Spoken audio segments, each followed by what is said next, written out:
In today's video, I'm going to teach you how to make Power Automate flows run lightning fast by optimizing the Apply to Each loop settings. If you're working with multiple records in Power Automate, you want your flow to not only be efficient, but also swift. Getting your flows to process rapidly can make a world of difference in productivity and effectiveness, especially when you're dealing with large volumes of data.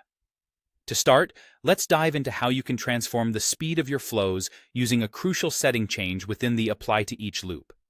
This adjustment stands to be the most impactful change for any flow that processes numerous records and will help you take full control of your workflow speed.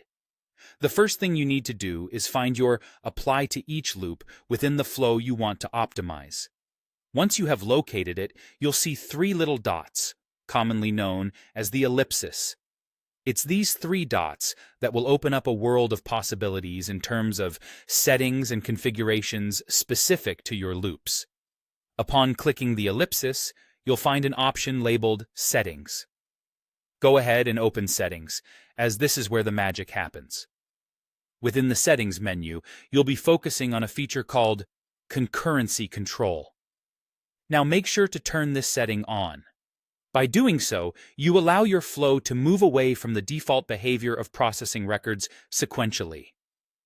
This essentially means that instead of handling one record at a time, your flow can tackle multiple records simultaneously.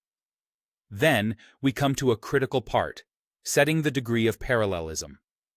This setting essentially dictates how many records your flow is capable of processing in parallel. The goal here is to set this number as high as your data source and connector will allow. A typical number you might see recommended is around 50.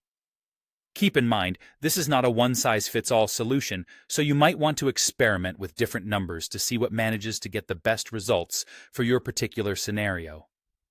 So, how does this work, you ask? Quite simply, by processing records concurrently, Power Automate can now handle up to 50 records at once, rather than processing them one after another. This dramatically reduces the total runtime of your flow, making it run significantly faster and allowing you to accomplish more in less time. Remember, the effectiveness of this configuration can vary depending on several factors, such as the specifics of your data source and the limitations of your particular connector. However, using these settings is generally a fantastic way to enhance the performance of your flows. And there you have it, a simple yet powerful tweak that can boost the efficiency of your Power Automate flows. Thank you for watching, and I hope you find these tips helpful in turbocharging your flows.